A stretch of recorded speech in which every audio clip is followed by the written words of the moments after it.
into the Eric Zane Show podcast, a daily show where I discuss news, nonsense, and my personal adventures.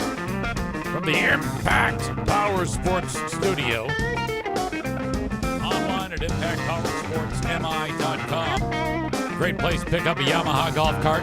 Perhaps you're looking for an ATV, UTV, motorcycle, go-kart, e-bike, dirt bike, lawnmower, snowmobile. They have it all. Full service department for you as well. You can get more info at impactpowersportsmi.com. Okay. I'm going to need to give you some background in case you're new. And I wasn't going to do this, but it's too much info to ignore. So I am actually going to delve into this and jump into the sandbox. And I had been back and forth about it. In fact, I was texting one of my moles, and I said, I'm not even going to discuss it. And then I thought about it, and then I kind of looked at how much stuff I have to talk about today, which isn't a lot. It's one of those days, and I'm like, fuck it. I'll just talk about it. I don't give a shit. Whatever. Who cares? But, so it's, I guess, John Jamingo, who, if you don't know, he does a show. He does a podcast. And when the great Zaniac Exodus happened, all of those people who, whatever, 12, 13, 14 people became audience members, like diehard members of his show. And so those people do not like me, and they love him. So whatever, it is what it is. Who cares? And I've talked at length in the past about this, but all you need to know is that this whole posse and John, if there's any opportunity, they're going to beat me up and whatever. That's fine. So the word got round that Benny the One-Eyed Wonder Dog died. So because the dog died, John decided to do a show based on the death of the dog.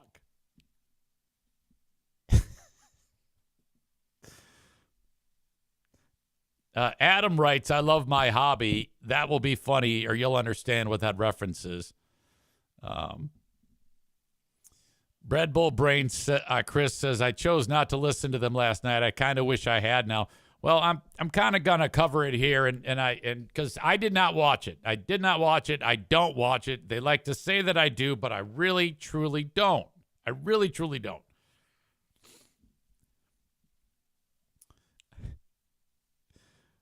So I see that a friend of mine named, God, what is his name? He goes by Soft Weekly.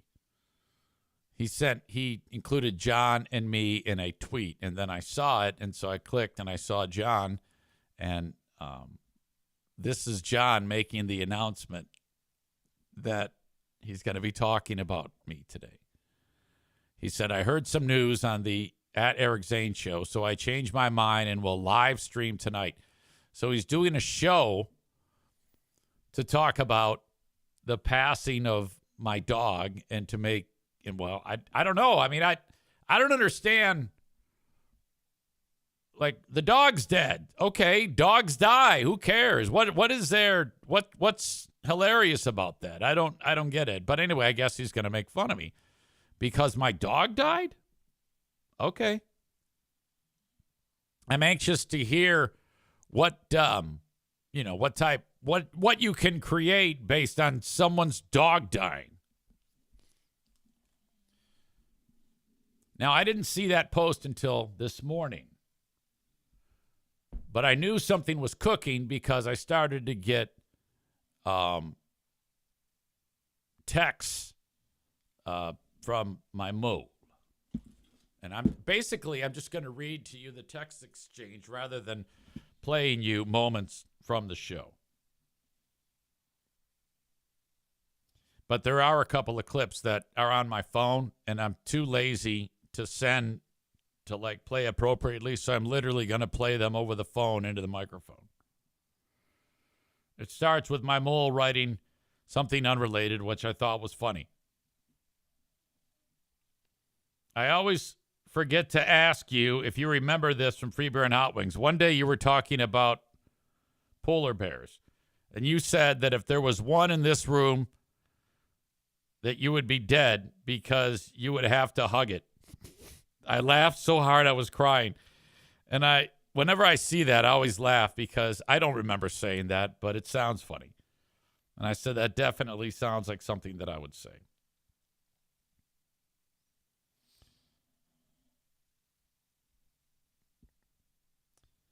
So the first thing I saw, let's see, God damn it, was this post that he posted on Facebook announcing he made a crack about Benny the One-Eyed Wonder Dog. John did. So he made that announcement, and then John and Jennison wrote, "Be careful, Johnny." I guess they're pals. "He might try to unsuccessfully ban you from attending hockey games." I don't know if it was unsuccessful. I mean, I haven't heard. I tried to get you banned, but I'm curious as to how you know that you aren't banned. Did you call and say, "Hey, I'm John. Am I banned from hockey games?" Because that would be funny.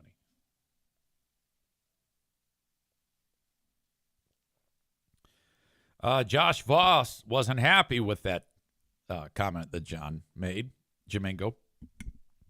And he wrote, "Dick move right here." And John wrote, "Can't slip one by you. It was meant to be." So he's putting his foot down there. And then Josh responded, "Well, I always thought that family was off limits. You're a piece of shit." So this guy's pissed off on my behalf.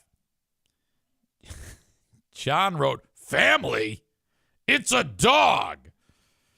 So I guess John's not a dog lover. And then he says, and besides, the Grand Rapids retard, I guess that's me, goes after listeners' family members.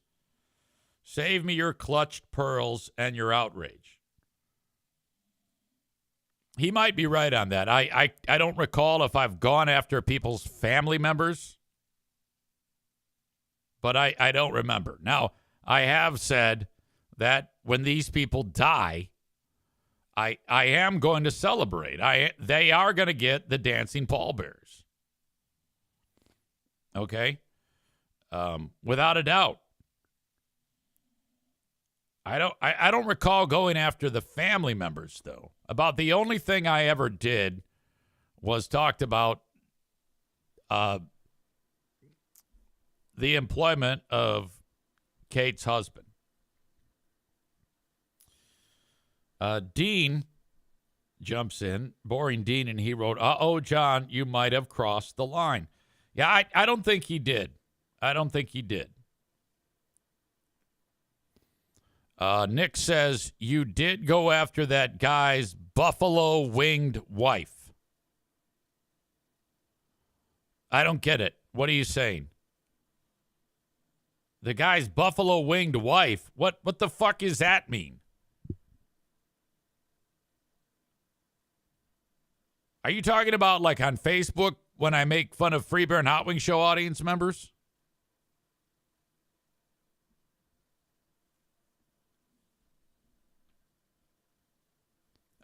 Bread Bull Brain Chris says, "Dean cannot let that fucking joke go. It's been like 5 years, dude." Well, that's never slowed him down. All right, now I'm just getting started here. Nick says, "The bitch with fat arms." Yeah, I get it. I just don't know who the fuck you're talking about. I think you're talking about one of my Facebook posts. That's not related to anything no, that's not the same.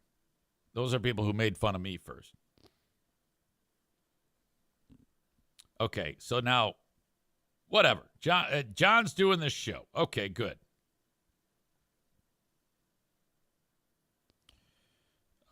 Mole writes, God damn it, I'm having a terrible time here. Boomer Bunker is going live today at 6:30 if you want to harass them. And I wasn't going to. I have in the past. Occasionally, if I happen to stumble upon it, I'll go on there and tell everybody to go fuck themselves. That's about it. He says they are talking about you at this point.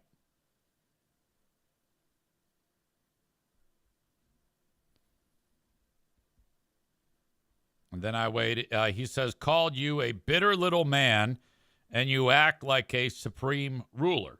Okay. John says, or my mole says, he says that you two have the same size audience.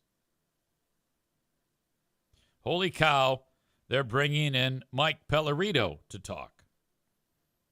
Mike is explaining his side of when he went to your work.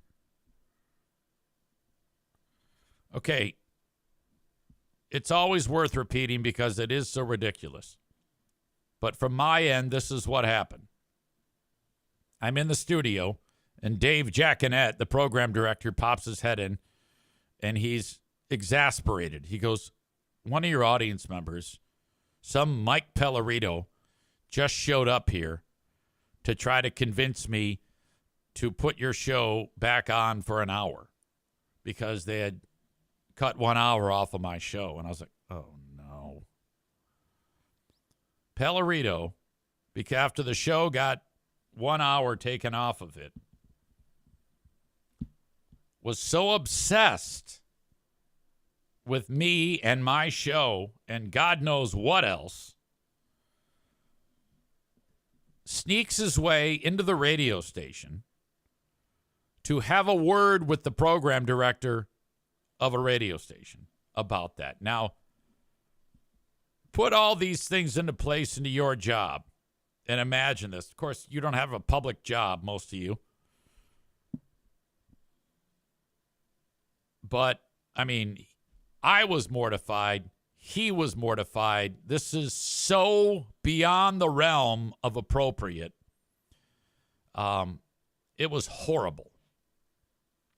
He's escorted out of the building, and then that's the end of it. I don't recall if I had a conversation with Mike. I probably did, saying, yeah, that's, we can't do that.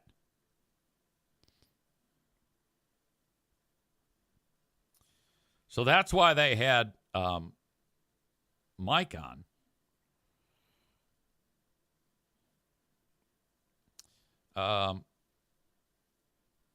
So they have Mike on, and I said, LOL, LOL, that's awesome. Mole says, I can stop texting you, but Mike just said that you were his hobby.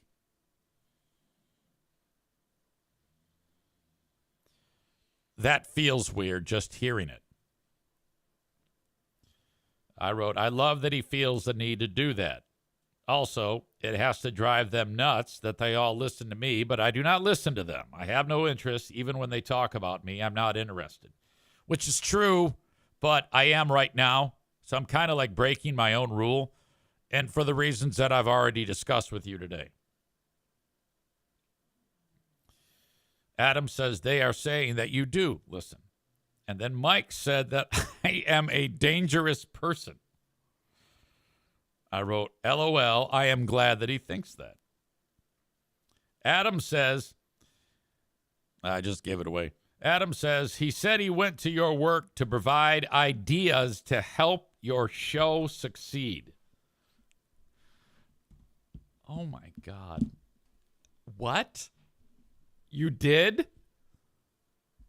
To suggest ideas to help my as if you have anything that anyone would be interested in. Yeah, because that's how radio stations run.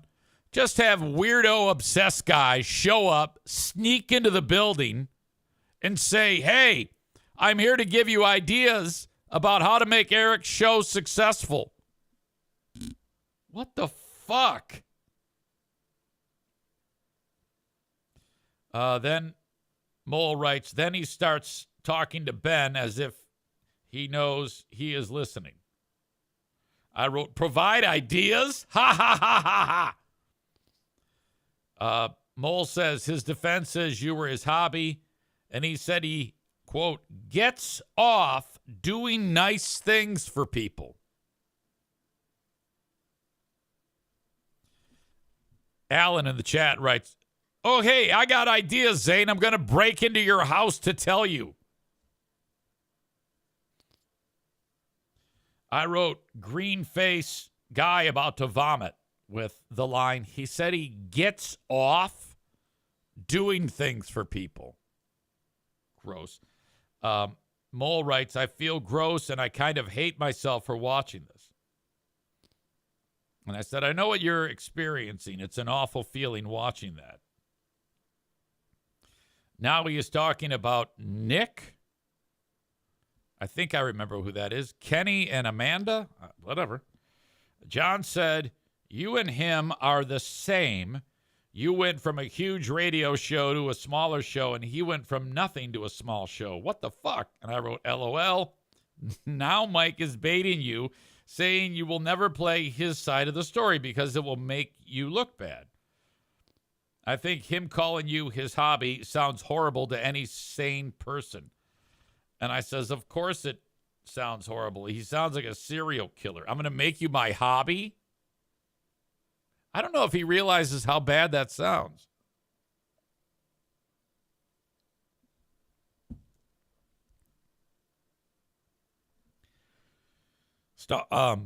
Mole writes, Pallarito said that Jack Annette told him to talk to general manager Jeff Cartwright and that they had a 30-minute meeting and some pictures about a sandwich came from it. I'm not sure what that is. And then he writes, did Dean's kid just say the N-word?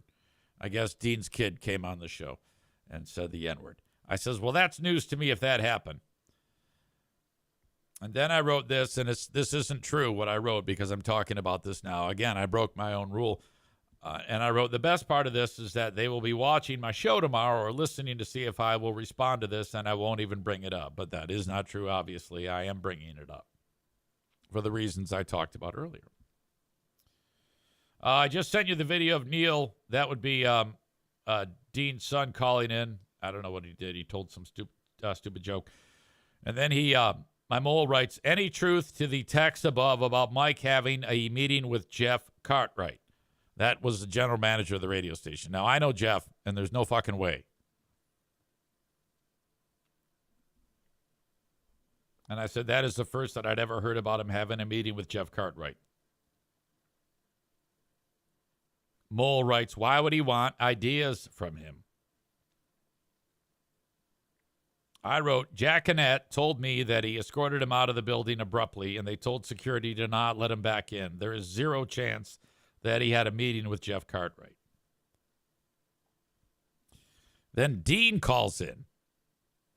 And Dean called in telling jokes about the dog dying. I wrote, it's like an advertisement for my show, which is true. Similarly, this is an advertisement for his show. I realize that. And Mole writes 100%. John almost defended you. He said he is not friends with the audience and doesn't have them coming to his house like you did. My mole writes, they all suck. I really think Mike was in love with you and he's not over it. And I said, precisely possible. He's a fucking sicko. Adam wrote, God damn it. I feel bad texting you this much because I don't want to bother you.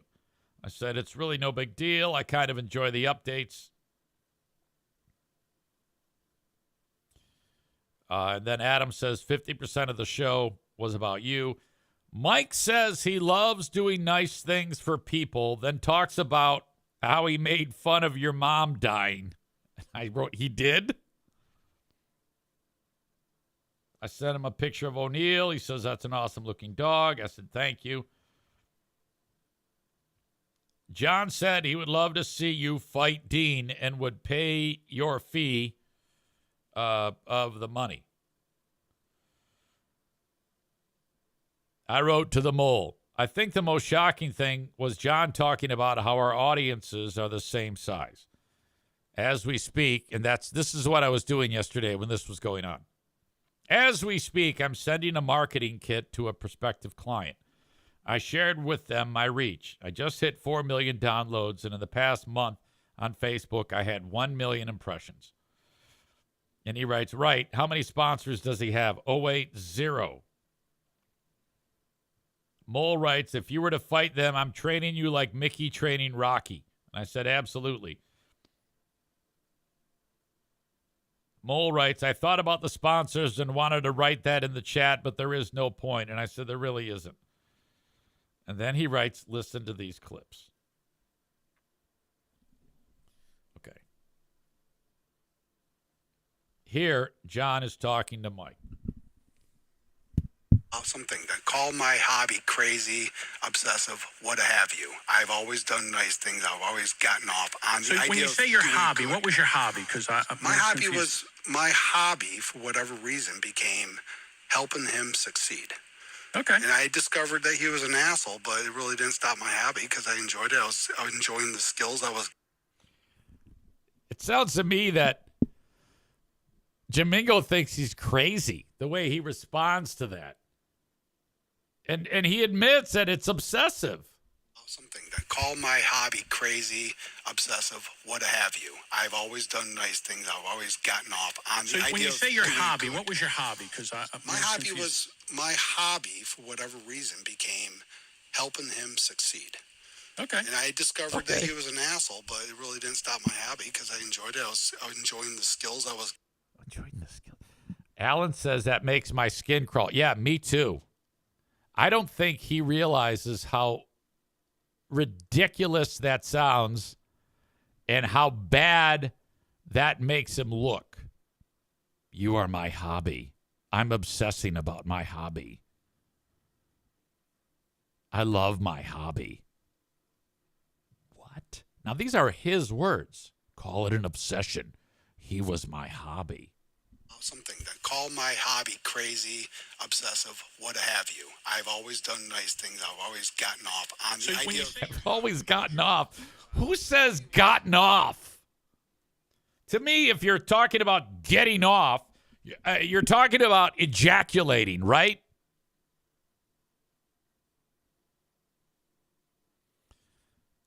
Numerous comments. Nick writes, ew, that call is going to be in a documentary. Stevie writes, that is so damn creepy. Dateline type of creepy. Man Bun Chris writes, he wants to wear your skin. Tophus says, this is how Buffalo Bill started. Rebecca says, save that audio for the police. Oh, my God. So when I heard it, I felt that way. And now to see you all respond that way, doesn't that make him feel weird? To know that that's out there? What's that phrase? Saying the quiet part out loud? This is another clip that was sent to me by... Sorry. It was sent to me by my mole. Oh, God damn it. I suck so bad.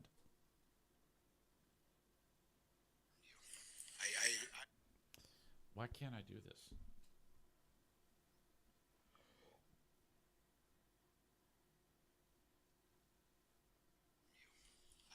I love my hobby, and I work my hobby. Doesn't mean I liked you. It does not. You. I love my hobby, and I work my hobby. Doesn't mean I liked you. It does not mean I liked you. I kept my distance. So ultimately, when the Exodus. Okay, I don't. I love my hobby. I work my hobby. That doesn't mean I like to. So are you telling me you hated me, but you continued to I was still your hobby? Ooh. And I kept my distance? This coming from the guy who banged on my door dressed as Santa Claus to play me wacky videos. This coming from the guy who showed up at my work to, quote, share ideas with the boss. This coming from the guy who showed up at an event that he wasn't invited to and kept his eye on the girls at the corner during the great food giveaway so that when they left, he could walk up with his Santa suit to wave at people and say, come get free food. What? All right, time to beef up security again. Cole says he's probably not wearing pants while he's on the phone. It's interesting because he's so breathy when he's talking about it. He sounds like he's feverishly working his pud. Alan says, is this Mike or Dean? No, that's Mike. That's Mike there. Wow. My hobby. What is going on, ladies and gentlemen?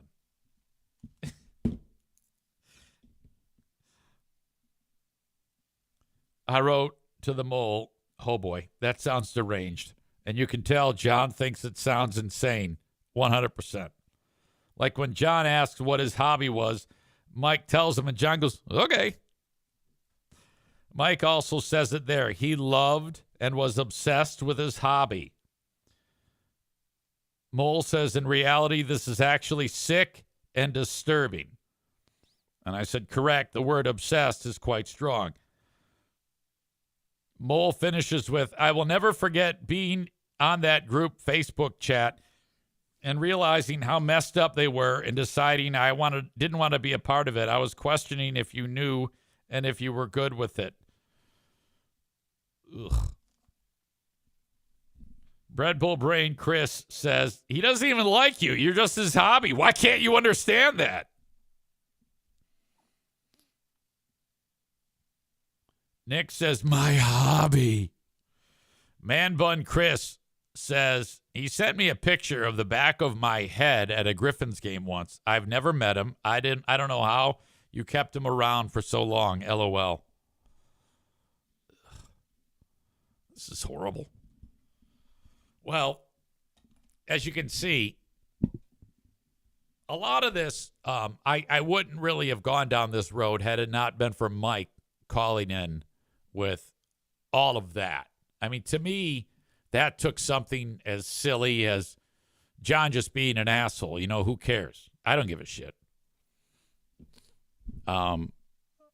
Honestly, even though John, you know, the whole thing about the dog and being a dick, I mean, I am the biggest guy when it comes to being a dick. I don't care about any of that. That's whatever. It doesn't bother me. This doesn't bother me, but it can't be ignored. It just can't be ignored. The fact that he calls up, says what he says, and thinks, yeah, that went well. Very, very strange. This is the guy who, when I showed up, I should have never have engaged him. A few days after I got fired at the Griffins game, and he and his son are there, and he's crying on the other side of the glass. His tears running down his face with a sign that says, we love you, Eric Zane. Harambe loves Eric Zane. Badger says, let's call him. Yeah, I don't know. A part of me says this probably is already too much by just playing it and talking about it. And it's not like with me talking about it here that I've said anything that's over the top. I think his words kind of speak for themselves as to what we're dealing with here. I want you to talk about this amongst yourselves. I have to run downstairs. I've got a guy here is fixing the dishwasher, and I want to say hello to him. So there you go. Little food for you to chew on. I'm glad I played it. It didn't let me down because, you know, I know how it made me feel when I heard it. I was kind of like cringing, and I know that my mole was cringing. But seeing all your reactions to this is hysterical to me. And very validating, Frank. I guess it's more I'm grossed out than I am laughing at it. I actually think that there might be something going on upstairs there. Stand by.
Sorry about that. Thank you. I'm back.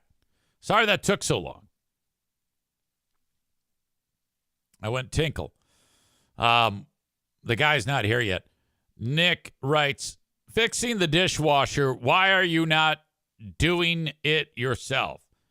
Well, as I've indicated, it is beyond my expertise. Idiot. And first of all, it's water. I don't know if you want to screw with water. And, of course, it probably wouldn't matter. The floor is already destroyed.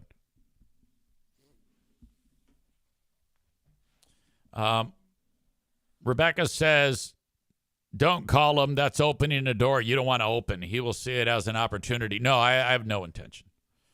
Megan agrees. Hard pass on the phone call. He would love it if you called him. Didn't he email you to be friends again? There's nothing I want to talk to that guy about. Again, this is a guy who publicly will announce things like what you just heard and not think that that's weird.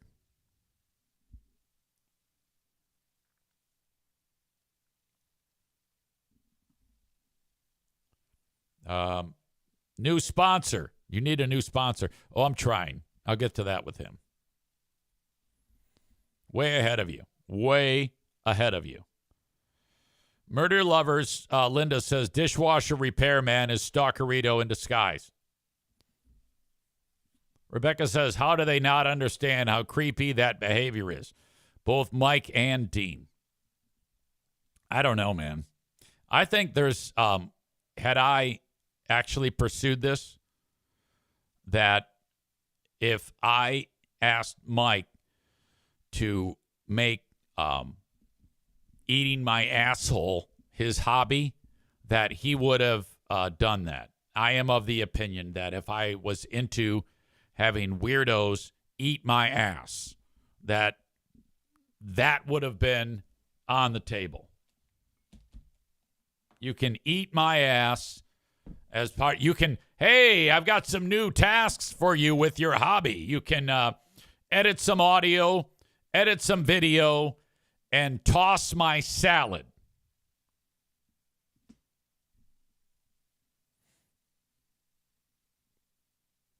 Megan says, I loved my hobby. I didn't love him. With ass eating is funnier. Bread Bull Brain Chris says that Mike is way beyond Dean on the creepiness. Well, with the clips that I just played of Mike saying, call it obsessive, but he was my hobby, and I love my hobby. That has taken all of this and put it into the stratosphere. And him not realizing how bad that sounds. Wow. Bread Bull Brain Chris. Okay, I already read that one. Sorry. Nick says that Eric Zane pays a guy $600 to tighten a screw. Nick is the idiot. Nick in the arena is the moron who, when I told him it costs however many thousands of dollars for treatment on Benny the One-Eyed Wonder Dog, he suggested that everybody was lying to me and that the dog is fine and that he can cure it with a mixture of ivermectin, tannerite, and aluminum oxide. Blend it in a fucking Home Depot bucket and then waterboard the dog with it. Nick was convinced that is how you could treat Benny the One-Eyed Wonder Dog because he's a redneck fuck.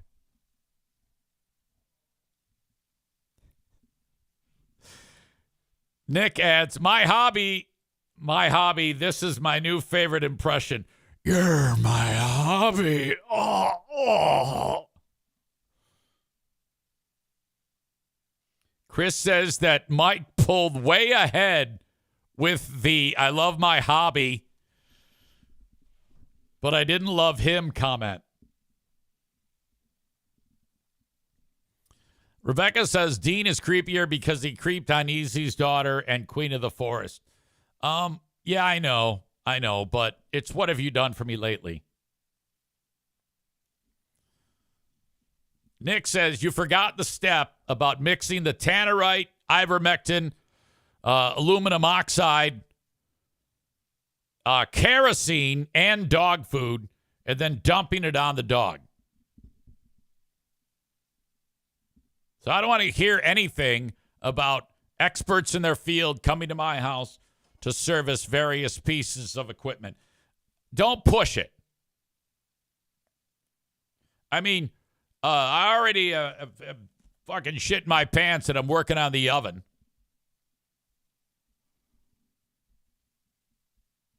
Tyler says, and if redneck treatments don't work on the dog, they just shoot it.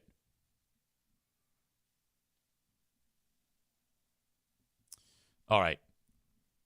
So that concludes our coverage of all of that. I'm happy now with the result. I hope it was entertaining for you. And I run a risk by doing that. Because there's the whole business of if you just ignore them, they go away. Well, that was too good. That was too good for 50-year-old man doing what a 50-year-old man should, announcing about his obsession and I'm his hobby and he loves his hobby. Okay? That's fucking crazy. That is crazy ass shit right there that we just witnessed. And I don't think he realizes how crazy and how bad that sounds.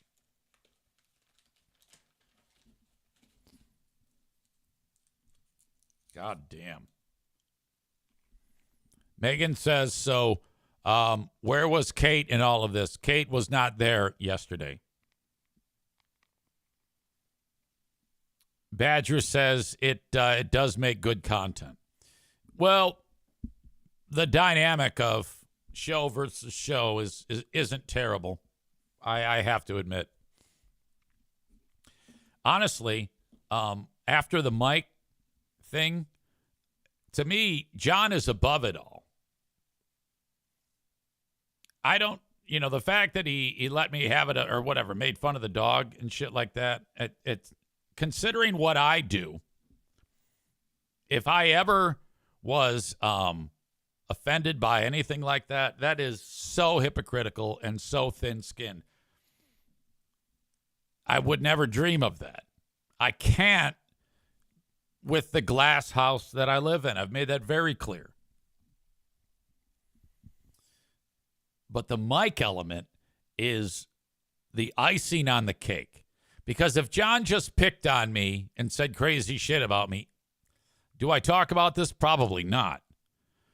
But if I've got Pellerito admitting that I'm his hobby and he loves his hobby, even though his hobby, even though he knows his hobby is an asshole, he loves his hobby and he's obsessed. Oh. Nick says, I can't wait for John to cast away Mike. I think John's smarter than I am when it comes to that.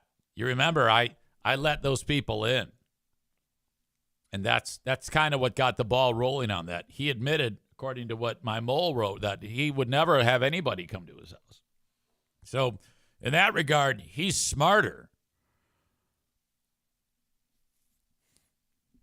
Just the way John answered him. Okay. Like, oh, that's fucking nuts.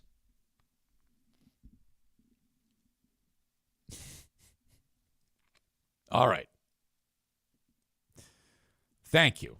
Actually, I'm actually quite happy with how this went. Thank you, folks, to the Mario Flores Lakeshore team of Van Dyke Mortgage. You can reach out at 231-332-6505. Buy now, refinance later. That's 231-332-6505. By the way, before I go down this road of talking about the sponsors,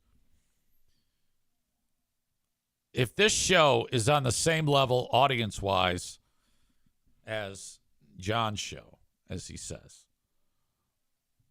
well, then you're leaving a lot of money on the table because my show generates a lot of money for me. This is my primary source of income. It has been for years. What are you doing? Are you telling me you can't pick up the phone and talk about yourself to an advertiser and say, hey, you should be on my show? That's all I'm doing. But I don't know. Maybe you're cash heavy. You don't need the cash. I don't know. But if that's true, then I would go and utilize the audience that you have, if it's the same as mine, and earn some money for your efforts. Because it seems to work out pretty well for this. So good for you. Should be no problem then. The Mario Flores Lakeshore team of Van Dyke Mortgage. If you're looking for a mortgage, no matter where you are in the U.S., reach out to Mario. 231-332-6505. NMLS number 3035. He will get you into your mortgage or your refi ASAP. And after you get your mortgage, a few years down the road, you get a refi. You're paying a hell of a lot less when the rates go down. Thank you to Merchant Automotive, online at merchant-automotive.com. Great team over there, servicing Duramax engines and Allison transmissions. If that's what you got, something happens, you need it taken care of, Dropped the vehicle off in Zeeland, Michigan, over at Merchant Automotive. That's merchant-automotive.com. Shop online for all sorts of great products that they have there, too, that you can use for DIY projects for your Duramax or Allison transmission truck. Donut Dan says, you mean all I have to do is start a podcast and rake in the cash by calling a few people? Is it that easy? Yeah, I guess.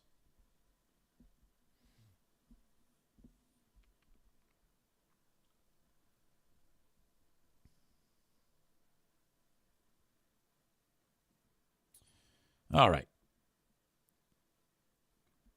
There's a clip going around of some bar owner. And the guy who owns the bar was broadcasting on all the big screens in the bar the Turning Point USA halftime show. Who cares? Well, some patron got pissed off at the guy and was trying to call out the bar owner about what he's doing in his bar. This is so embarrassing. The fact that somebody would feel so entitled that they would think that they could, I mean, I don't give a shit. Who would do this? I mean, if I'm there enjoying the drinks and enjoying the food and they have the Turning Point show on, would I say anything? Of course not. Only a goddamn animal would get pissed off and start accosting the staff of the bar. And that's what happened here. Bar owner does not back down. I came here for the halftime show. The whole experience. Why aren't you playing Bad Bunny at the halftime? Okay, this is the bar owner, and that's a look of a guy who you can tell is about to tell a guy to go fuck himself. Because I put this halftime show on. Because this is what the majority... If you filming me, I'm filming you. Why are you doing that? Why didn't you play Bad Bunny? The guy says you can get out. He doesn't like that he's filming him. This is this guy's establishment. He can do whatever the fuck he wants. I don't give a shit. Okay, if in his bar he decides to show clips of Adolf Hitler, he can do that. It's his fucking bar. I'm going to pay. Get out. I'm going to pay first. Luke, this is why. I got to pay This first. is why I said no. I got to pay first. But I'm Okay. And then you see the look on Young Buck here. Young Blood is getting ready to kick some ass on this guy too. Look at that look on this guy. But I'm asking a question. I'm not being violent. Yeah, I got to pay first. I shouldn't pay because I came here for the full experience. What's your I tab got under? the fullest Super Bowl experience. Okay, what's your tab under? All right? I came here for the full Super Bowl experience. Are you the bouncer? Are you the manager? Are you the bouncer or the manager? He's the manager. All right, I'm speaking to him, not you. You do what you do, and I talk to him. I came here for the Super Bowl experience. The full Super Bowl experience. This is the halftime show. This is not the halftime This show. is the halftime show. No, this is not. It's called the halftime show. Even this chick is giving him a look that she's going to kick his ass. This is, okay, it's this whole dynamic that it's ridiculous that people were this wound up over the halftime show. And it's this is where we are, and I don't know how it ever gets better, frankly. We're at the zoo. I generally hate people that are Trumpers. They piss me off. I take that back. I shouldn't hate them. I don't hate them. There are some that I do hate, but generally they're fine. They're just a pain in the ass. I love this guy. I love all these people. I love that he has a Turning Point show on just because of the overstepping by this asshole. He gives all people on the left a bad fucking name is what he does. And the zoo refuses to play Bad Bunny for some reason during the halftime show. They want to play somebody else. I'm going to put this on my social media. There you go, baby. Good. All right? There you go. There's your Yeah, tag. that's actually a good thing if you put it on there. You have a good night. Thank you. You might get customers, you might lose a lot of customers. Because you might look like a I guess racist. we'll see. All right? guess You we'll might see. look like a racist. So do you. Why? You're a racist. Why? You're complaining about the show. This show right here is All not right, the can show. we do me This a is not favor? part of the Super I Bowl. have a bunch of other things that we I have to came here for do. the Super Bowl experience. This is not part of the Super Bowl. Don't come Okay. This was not promoted. So don't Come back. Yeah, come on. Give me a fucking break. The stupid halftime surpassed the game and what used to be a unifying event. So sad what we have become as a country. Cole says, tolerate lefty, tolerating nothing. Kuiper says, as of now, it only gets worse before it gets better. Bread Bull Brain Chris says, I've purchased upwards of 4 beers and 12 chicken wings. I demand you show what I want. Rebecca says, bro, pay your tab and leave. No need to make a scene. Tophus said, this is starting to feel fake. Becca Shea says, staged. Yeah, I get that. I'd be lying if I said it didn't cross my mind too. Not a terrible idea if you're dude. But that's not to say that couldn't possibly happen. By the way, I shared with my daughter Madison. She calls me. I'm talking to her yesterday. She goes, "You didn't like Bad Bunny?" I go, "No." Why? I go, "It was boring." Halftime shows. The only interesting thing about halftime shows should be the music, the performance, not the spectacle. Not, oh, but you got to find the meaning. No, it's a halftime show. He gets 10 minutes. Go up there and sing a goddamn song. Whatever the fuck you're going to do. I go, the only thing people are talking about are the side shows that happen. It wasn't the actual performance. It's not like his rapping is great. And we couldn't fucking understand it. Give me a goddamn break. And she goes, well, yeah, that's valid. I go, I know it's valid. I go, look. Let me send you something. So I wrote this. Madison, what I'm sending you is the gold standard of a halftime show. It must be watched uninterrupted. 2007 in Miami. Prince takes the stage with the band, 1 backup singer, and 2 dancers. The wind picks up. A monsoon hits. It's pouring rain throughout the show. The stage is wet and slick, yet Prince and the ladies, all in heels, effortlessly glide throughout the performance. Prince was a wizard who sang pitch perfect and played guitar better than anyone else could. The show ends perfectly as Prince plays Purple Rain as the skies continue to pour. Nobody should be able to sound, move, and look this good, let alone in the rain. This is one of the greatest performances in the history of live performances. Also, there's even a marching band. One of those cool all black people marching bands. She writes, I love how much you have thought about this. I will watch it right now.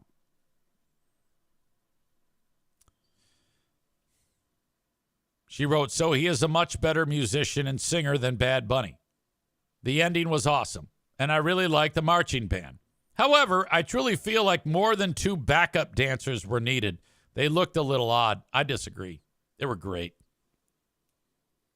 They were doing all that dancing like the Ikettes shit going on with Tina Turner.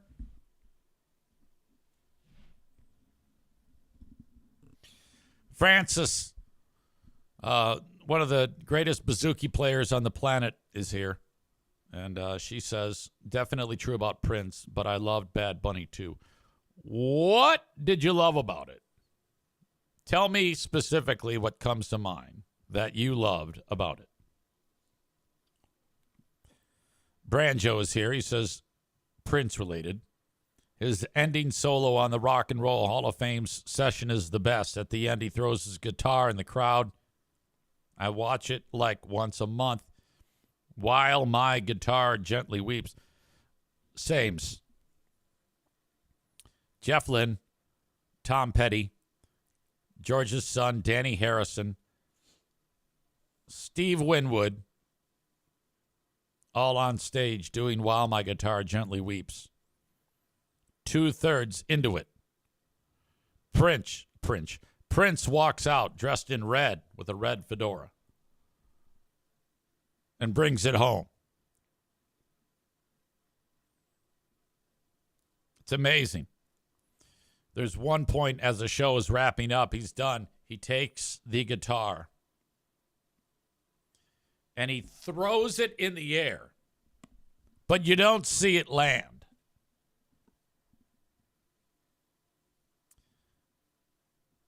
People are suggesting that that guitar went to heaven. It never came down. It's truly one of the greatest things going. I loved that. Everybody loved that. Good on you for bringing that up. But Bad Bunny, sorry, folks, not good. I can't wait to see who they're going to bring out next year.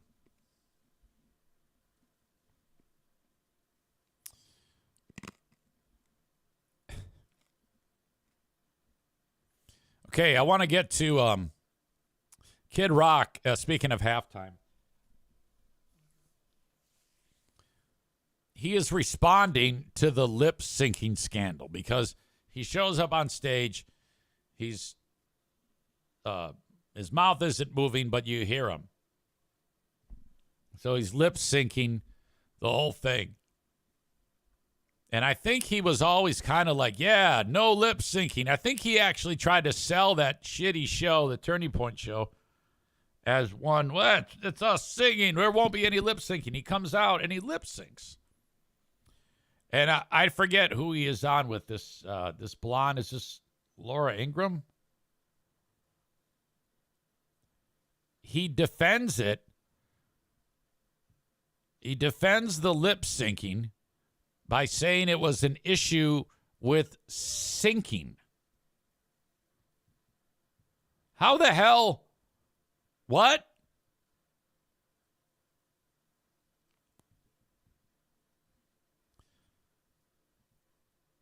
Here is Kid Rock with whoever the fuck this is. She talks weird, by the way. She talks like she's got a broken jaw. Yeah, well, I wrote a book called Shut Up and Sing about 20 years ago. It was pretty prescient. I just love music. She acts like she's had a stroke now. This is one place I don't really need politics. If you can't hear it too well, sorry. It's okay. I love great music. So, Bobby, there are a lot of questions about what happened during your first song on stage. People were talking about it. It seemed to be a little bit out of whack. What was going on there? Yeah, so it was out of sync. And actually, just to have some fun with the haters, I can't answer all the trolls, but it's going to be some fun. My DJ, who actually raps that song with me, he was not lit up. He's coming to Nashville tonight, flying in, and we're going to do that live in my living room, and I'm going to post it tomorrow to show people exactly what is she clapping about? How this works. So is he thinking that will fix it? So he's lip syncing. He gets caught, says on this show, Laura Ingraham, yeah, the lip syncing wasn't good because of syncing, like syncing. Lip sync off because it wasn't sunk. It's not syncing on the lip. Well, no kidding. And then he's bringing in DJ guy to do it in his living room. How does that prove anything? You can't. You have a time machine too. You're gonna go back and unlip sync your lip syncing so that it's in sync. My living room, and I'm going to post it tomorrow to show people exactly how this works. Yeah, I don't think that's going to be effective. Because, number one, if it would have been a lip syncing like people are trying to, the left is trying to throw me under the bus again, and the mainstream media and social media. Yeah, I don't know if it's necessary the left necessarily the left or mainstream media. It's, people who have eyes. I'm guessing that anybody who is a conservative or a Trump supporter saw that and went, oh, Bobby's not doing a good job lip syncing. The left is trying to throw me under the bus again, and the mainstream media and social media tries to amplify it. It would have been super easy to sync it up if it was pre-recorded. It was very difficult for the Turning Point production. So it was, your lip syncing was live, thus that's why it was hard to sync your lip syncing? Is that what you're saying? Production crew, who, by the way, I can't say enough good things about, but this was very difficult for him. I'm jumping around the stage like a rabid monkey. He strikes me as dumb. Rapping my song. Like literally low IQ, not a smart person. I'm taking breaths, and my DJ's filling in the other parts of it, and it was I even told him when I saw the rough cut, I was like, you guys got to work on that sync. It's off. Okay. So it was just a syncing issue that they had, and I know they tried to get it right. There you go. He's admitting it. Lip syncing is bad because the syncing was bad. Everybody knew that. Difficult, but I'll answer all the haters tomorrow, and we'll put them back in the shut up and go back to trying to report the fake news. Oh, God, he's got all those talking points down. First of all, I loved how you were jumping. I don't know how you did it. I mean, and you're not 30 years old, but thank you, stroke lip. Gross. Ugh.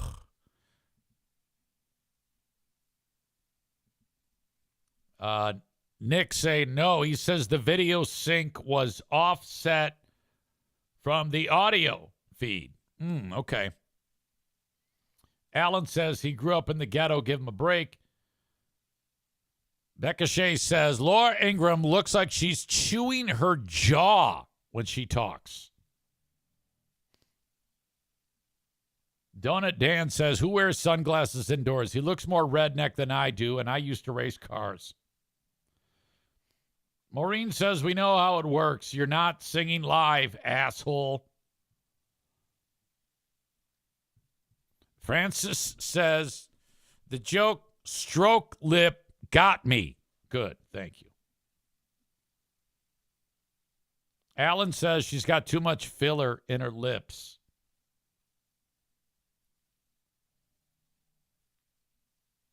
All right.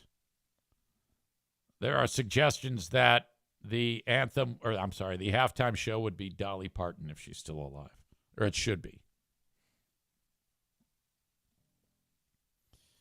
Badger says, not a fan of either, but the Katy Perry show and Madonna show I remember being good. Tophus says, fuck off to somebody.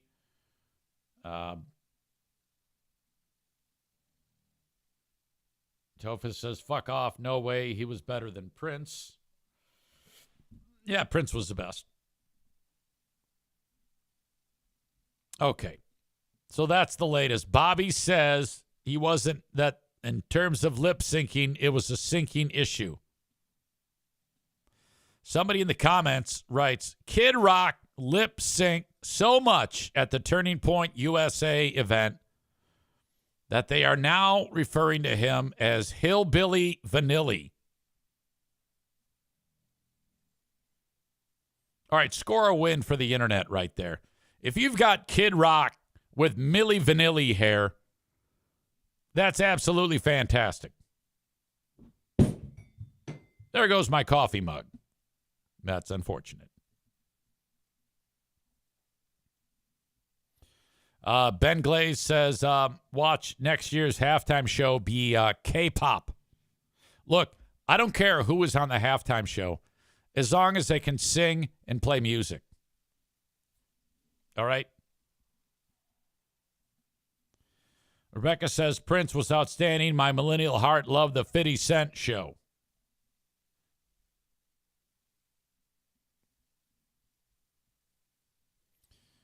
Okay. Trump is threatening to block a new bridge.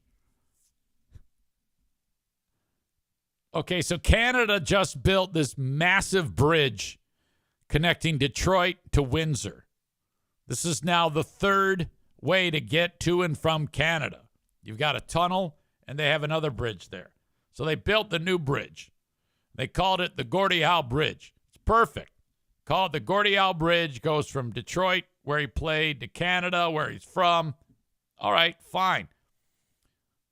Well, Trump heard the news that they're getting ready to open the bridge, and he wants half of the ownership of the bridge. And Canada must agree to, because it's their bridge. So they have control of the bridge. Bridge authority, if there's a fee, they get it. It's their bridge. He says, no. Bullshit. And he's also asking for other unspecified demands in his latest salvo over cross-border trade issues. He says, and if they don't, he's going to say, all right, then no more bridge. I don't know if he's going to blow it up or if he's going to, block it with the Border Patrol or whatever the fuck. I'm not sure. I don't know enough about this to know if he's actually right about this. I won't judge yet on this because there's a lot of people who make decisions about this shit who know a hell of a lot more than I do. And I'm that guy who just because Trump made a decision, I'm going to hate it because Trump made it. I would like to hear why. What's the problem with the bridge? Somebody explain that to me now. He says we will start negotiations immediately with all that we have given them, that being Canada. We should own perhaps at least 1/2 of this asset. Again, I don't know what ownership gets you. That hasn't been made clear. Trump made this comment in a lengthy social media post, which, by the way, I'm still getting over Monkeygate. When Trump posted the video of the Obamas as monkeys, and then, he dirty deleted it. Frankly, I'm surprised that he dirty deleted it.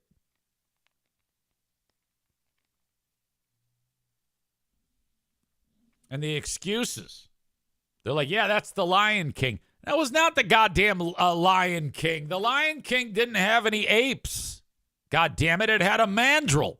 Rafiki was a mandrill, you dumb cocksuckers. That was not the Lion King. It was a racist post is what it was. And then you even had, they're like, yeah, well, Biden was a monkey too. And now I will say that Biden was a monkey. And they also had Biden with a banana. And he went like he was deep-throating the banana. And it was hilarious. All right. I liked everything about that video except for the fact that the Obamas were apes. If you could have taken the faces of the Obamas off of the apes and put it onto like a toucan, maybe Michelle Obama on a toucan, and you could have put Barack Obama onto the meerkat and then had two other people that are not. You cannot put black people on monkeys. Everybody knows that. Our black brothers and sisters were referred to as apes by the slave traders and the scumbags in America who supported slavery. And that is still an intense slur. The only thing Trump should have said after he posted, like if Trump is going to put a video of the Obamas as monkeys, the only appropriate response is, I shouldn't have done that. That was terrible, and I'm sorry. That's the only appropriate response. Or left it up. I think it actually would have served him better if he left that up. You know, in fact, it probably hurts him that he did take it down. Because all the psycho white supremacists that love Trump, okay, I don't feel that Trump is a white supremacist, but I feel that white supremacists love Trump. all white supremacists love Trump. That's 100% true. Okay? And racists. They love him. So for him to post that, all the racists like, God damn it, look what he did. That's awesome. He put Barack Obama and Mrs. Obama on monkeys. That's why we love him. Holy shit. And then they're pissed off because he takes that shit down. I'm surprised he did that.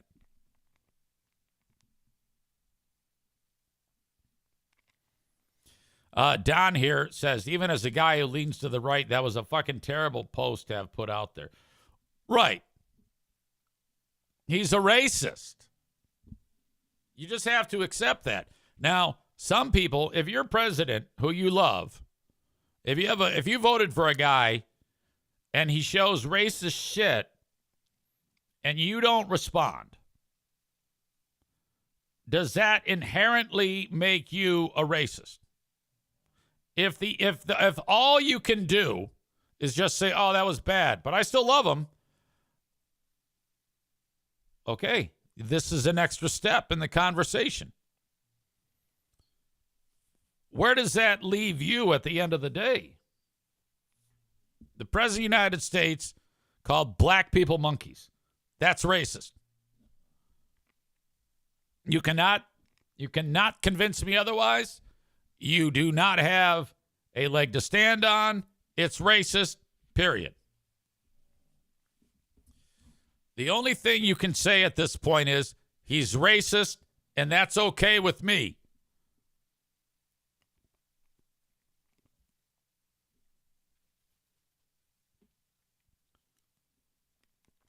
So, Don, I ask you, are you okay with supporting a racist? Yes or no? I know that's putting you on the hot seat, but you commented, so, whatever. The guy you voted for says the Obamas are monkeys.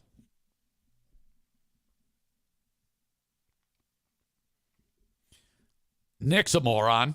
He writes, it's so he's so unracist, he didn't understand. Oh, my God. You apologistic fuck.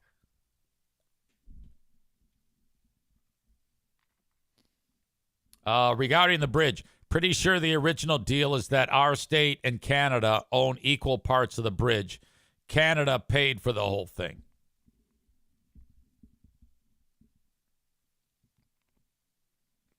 Anyway, Trump wants that.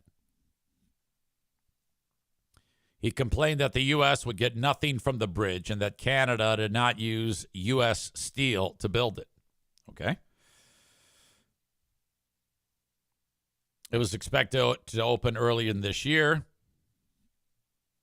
The project was negotiated by a Republican governor of Michigan, Rick Snyder, paid for by Canada to help ease congestion over the existing Ambassador Bridge. They've been working on it since 2018. It's not clear how Trump would block the bridge from being open. Well, I know how it's going to be blocked. He's going to dispatch some of those fucking ICE guys over there.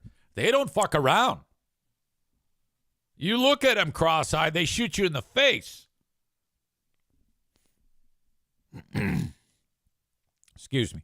Trump's threat comes as the relationship between the U.S. and Canada increasingly sours during Trump's second term. Canadian Prime Minister Mark Carney has spoken out on the world stage against economic coercion by the United States. Democratic Senator Alyssa Slotkin said the Canadian-funded project is a huge boon to Michigan and its economic future. You'll be able to move cargo from Montreal to Miami without ever stopping at a streetlight. So to shoot yourself in the foot and threaten the Gordie Howe Bridge means that this guy has completely lost the plot on what's good for us versus what's spite against the Canadians. Now, I don't know if that's true. That's what she says.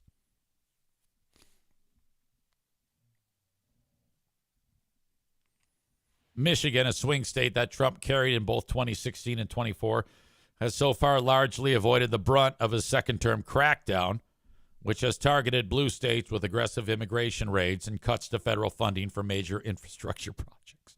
Boy, he is a wrecking ball. Trump and Whitmer have also maintained an unusually cordial relationship.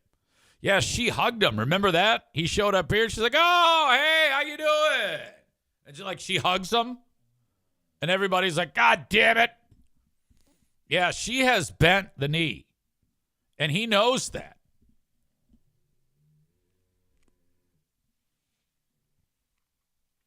All right. What does this matter? I don't think anything. I mean, Trump is Trump. This is no big deal. Don't get your panties worked up into a bunch. You know what I'm anxious about? I'm anxious, not anxious, but excited to watch unfold. Stand by, I got to sneeze. I'm anxious. The next election, like who's going to run, and will it be like more Trump-like, more than Trump, as Trumpy as Trump, less Trumpy than Trump, or a totally different direction? You know? I predicted at the start of this tenure, Trump's term, that this would be the most unbelievably newsworthy presidency that has ever existed. And so far, it has not let me down in the slightest.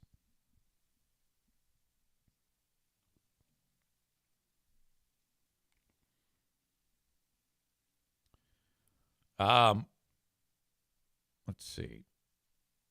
Linda says he's either a racist or a moron. I vote for both. Tophus says, sucks having to sell your soul like that. Well, I don't know if it's so much that. I think that some people, the way this guy runs the country, and when he does actually do something that to the rest of the world look as racist or whatever the fuck, it's difficult to chastise. So I guess this is selling your soul. It's difficult to see what it really is because you're so happy with what's going on politically and how the government is functioning. I think that there's a lot of good that comes out of a Trump presidency. Seriously, there is. I think that the economic development could actually be fantastic on a Trump presidency. But when you're doing what you're doing, making tough decisions, and the country actually does experience growth, but then you drop social media posts of the Obamas as monkeys, yeah, that makes it difficult.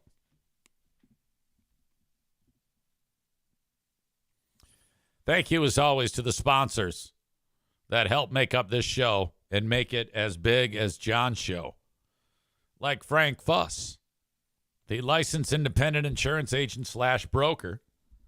He will get you into an insurance policy through the Affordable Care Act. If that's how you get your insurance, you might want to reach out to Frank. With the law changing January 1, you're probably paying quite a bit more for insurance. You don't just have to drop it. Some people are like, well, then I just won't have insurance. No, you still need insurance. You just need a different policy.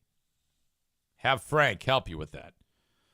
Folks who are in between jobs, self-employed, or perhaps their employer does not offer insurance. Frank has deals with hundreds of insurance companies to put you into the best policy. And all of his services are free. You can get more information at appointmentwithfrank.com. Book some time with Frank today. That's appointmentwithfrank.com.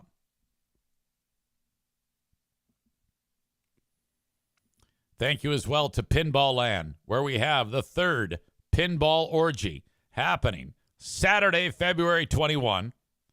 We get started at 1 p.m. at the Corner Bar. That's when we sit down and have something to eat. How many of you, how would you all react if Mike showed up there and we're playing pinball and you witness him walk up behind me and whisper in my ear, "You're my hobby. I love my hobby. But I'm mad at my hobby. Oh, yeah.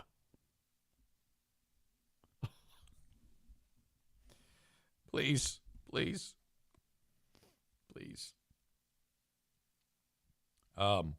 Yeah, we meet at 1 p.m. at the corner bar. Then we walk down the street to Pinball Land for the pinball orgy from 2 p.m. to 4 p.m. I have it pinned to the top of my Facebook page. If you could RSVP, I would appreciate it.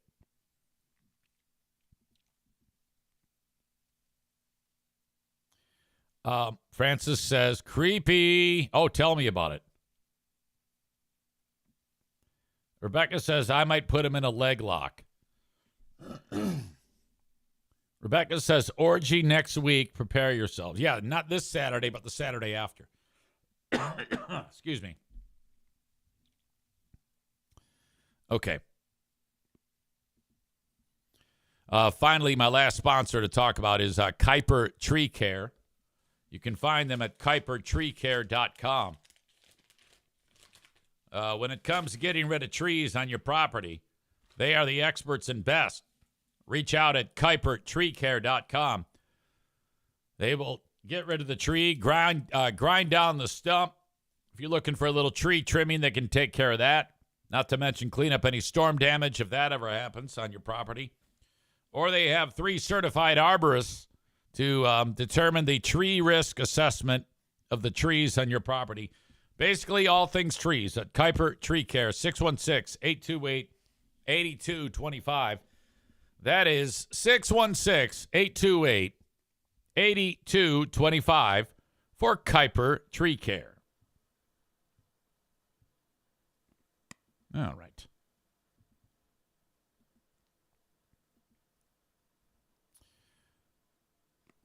There was a fight in the Pistons game last night.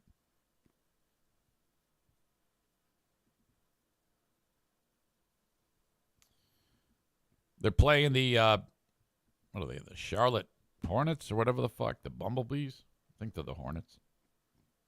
Pistons are in black. Check it out. Fouling is not a problem for a good defensive team. And Duran. All right, see how it goes? Our guy gets fouled. He doesn't like it. Gets nose to nose with dude. And dude pushes him. Or good defensive team. And okay, nose to nose right there. Our guy touches him first. Duran. Fouled it. Oh, my goodness. And now this guy, he wants to kick Duran's ass. And Moose is upset. Our guy Moose just walks really away. Upset. This guy's still pissed off. This guy's fucking on fire. And all these guys have to calm this fucker. And he's like out of the game. They're kicking this guy out. Oh, my goodness. Now Miles and Duran and Beef Stew. This is out of control. Oh, that's right, Beef Stew. That would be Isaiah Stewart. I have a different angle of that, what happened in the second fight. Miles Bridges from Michigan State. Good player, but really a fucking idiot. A few years back, arrested for domestic abuse. He beat the shit out of the significant other. He pled no contest, got a slap on the wrist. And then a couple years later, he was arrested for throwing a bunch of pool balls at significant other while she was in her vehicle. So he's an asshole. He beats up chicks. And then there's a video going around of Beef Stew. God damn it. I don't even know if it's here now. It was here. I think I might have lost it. After that all happened, Isaiah Stewart went after that guy, Miles Bridges. Video was there, no longer there. That wasn't bad.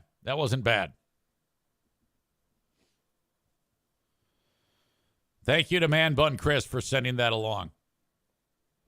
Update on Nancy Guthrie. The FBI is now saying it's unaware of Savannah Guthrie talking with her mom's suspected kidnapper.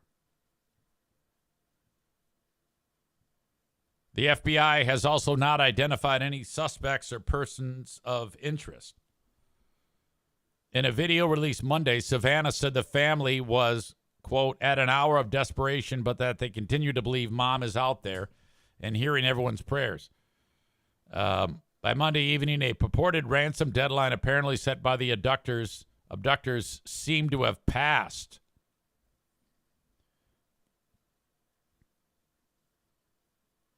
Online sleuths have flooded social media with tips, theories, and rumors. The FBI is asking for help, $50,000 reward. I don't think anybody knows anything. In a video, Savannah said the family was prepared to pay for the mom's return. Supposedly, there was a $6 million price tag, but I don't know what to even believe at this point.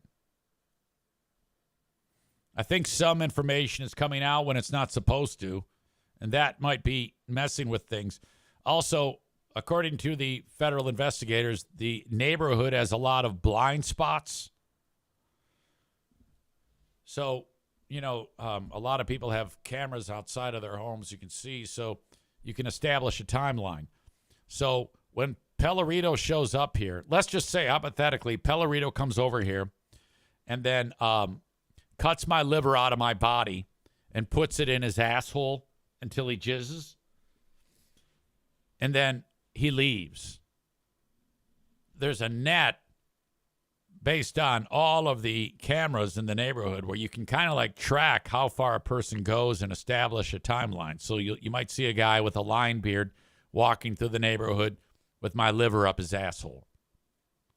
And a dick in the refractory period, no longer with like a little bit of jizz. That might happen. You can establish where he is based on those cameras. That particular neighborhood, for whatever reason, there's a lot of blind spots. Murder lover Linda says, I don't think the ransom is coming from anyone who has her. I think she's dead. There was one asshole who did actually do a ransom note hoax, and he's in trouble. Derek Kallela. Hawthorne, California. He sent a fake ransom note to the family. He made bond, $20,000 bond. He faces a count of intent to transmit a demand for ransom and one count of utilizing a telecommunications device to anonymously abuse, threaten, or harass a person. He posed as the abductor to loved ones.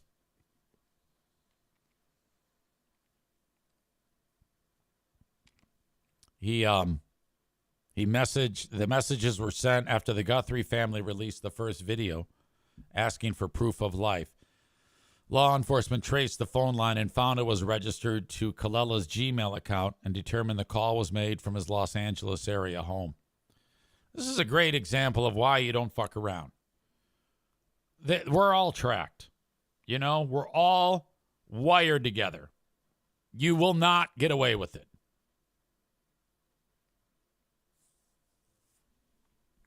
It is so difficult these days to commit crimes and be successful these days because of technology. Federal authorities said that the texts have not been linked to the first ransom demand reported by multiple outlets. That was the one by TMZ. As of Friday, a second ransom note surfaced that appears to be from the same sender or senders as the first one. This dude's next court date is February 12th. What an asshole. God damn it. What an absolute moron. This is the video I wanted to show you earlier of Isaiah Stewart, known as Beef Stew.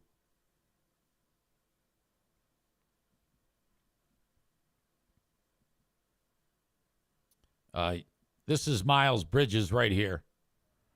He's going to throw a punch, and then Stewart's going to come off the bench. There, that punch. Why that music? Now look at this guy come after him like a goddamn house of fire. He held up, though. He should have just thrown his body right at him. NBA guys fight like idiots. It's difficult. It's difficult for them to fight because of so many people that are getting in the way of it. But my God. When you're trying to sucker punch Duran, but Isaiah Stewart decides it's your time. Outstanding. Cole says, how stupid are people? Pertaining to the guy that tried to extort the family.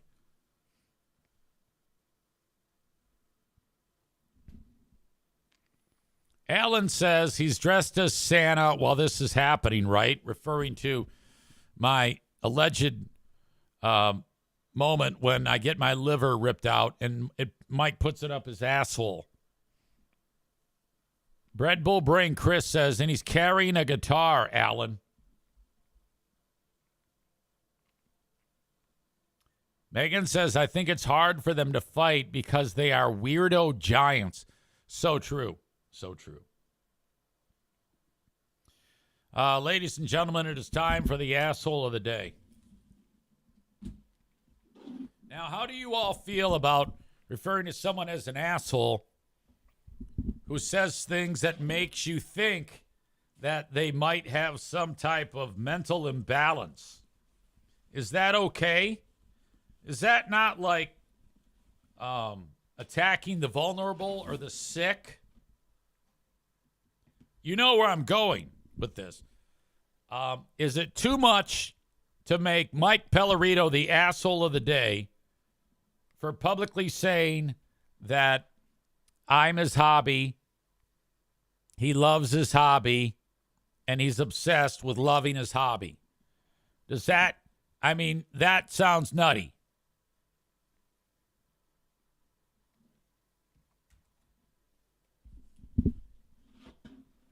I can only do what you are telling me to do. I'm like Pontius Pilate washing my hands. Maybe he's ill. Maybe he needs some type of intervention.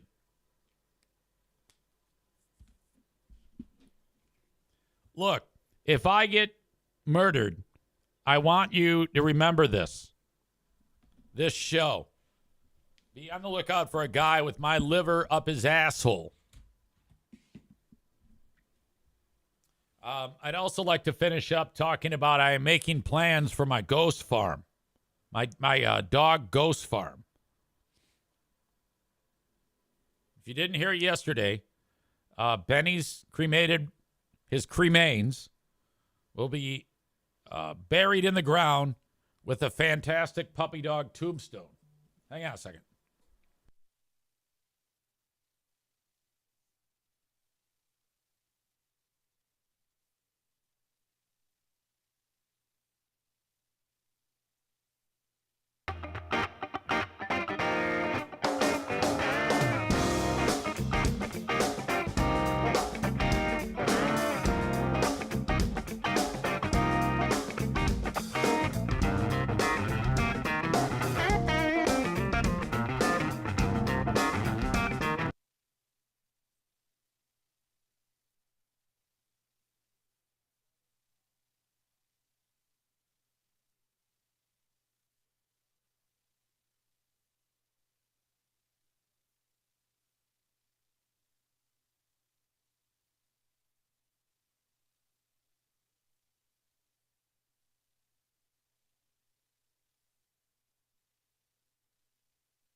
All right, that makes it the second time this show that I've forgotten to turn my mic on. That was the guy who was coming to fix my dishwasher. My brother is haunting my house, which is super cool. I'm going to need more information on that, Linda. Did you facilitate it by like utilizing some of your dearly departed brother's artifacts. She says she'll explain it on the Ben and Eric show. Let me see something.